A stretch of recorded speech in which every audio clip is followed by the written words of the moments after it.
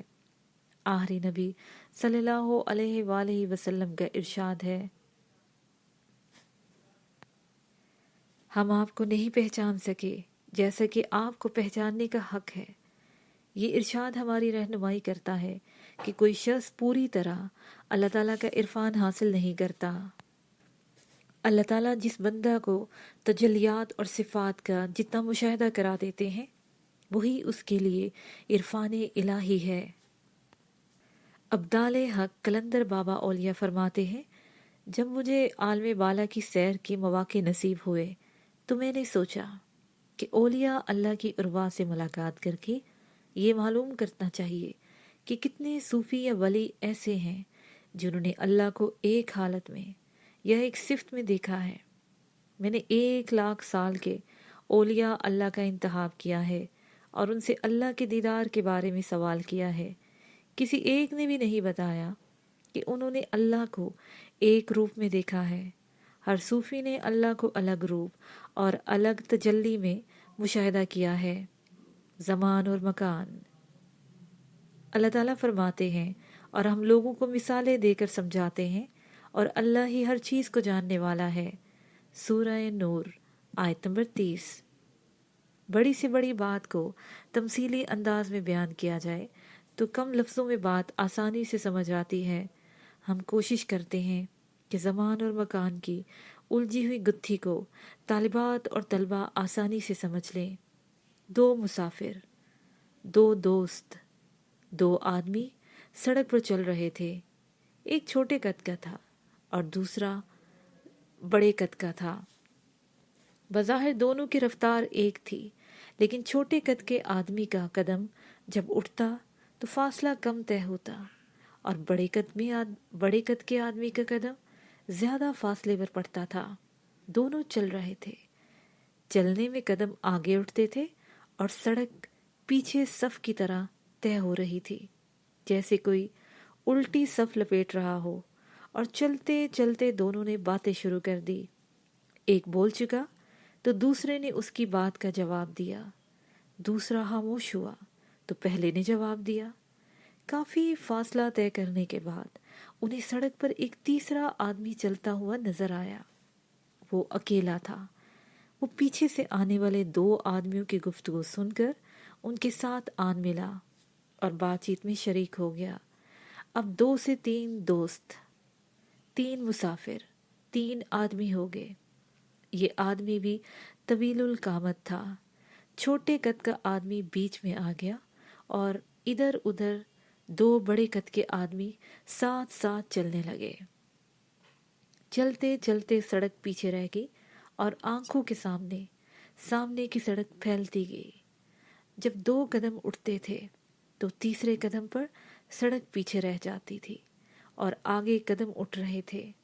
اس چلنے میں جیسے جیسے سپیس یا سڑک کے حصے پیروں کے نیچے سے نکل رہے تھے، اسی مناسبت سے گھڑی کی سوئی بھی گردش کر رہی تھی۔ ایک آدمی نے گھڑی دیکھ کر کہا، چلتے ہوئے ہمیں 20 منٹ ہو چکے ہیں۔ ہم چلتے ہیں تو زمین ہمیں دھکیلتی ہے۔ اس کا مطلب یہ ہوا کہ ہوا کے قدموں کے نیچے سے سرکنے والی سڑک جب گزوں میں یا فرلانگ میں پیروں کے نیچے سے نکل گئی تو 20 منٹ کا وقت بھی گزر گیا۔ تینوں میں سے ایک چھوٹے قد کے آدمی نے سوال کیا، دوستو، ہم جب سے چلے ہیں سڑک ہمارے پیروں میں سے نکل رہی ہے، ہم آگے بڑھ رہے ہیں، سڑک پیچھے جا رہی ہے۔ ہم اس کو یوں کہہ سکتے ہیں کہ سڑک ہمیں آگے دھکیل رہی ہے۔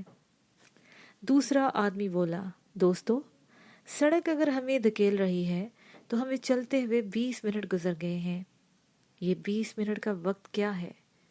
تیسرے آدمی نے کہا، میں تو یہ سمجھتا ہوں کہ ہمارا ایک قدم جب اٹھتا ہے تو دوسرا قدم سڑک پر ہوتا ہے۔ اب جب دوسرا قدم اٹھتا ہے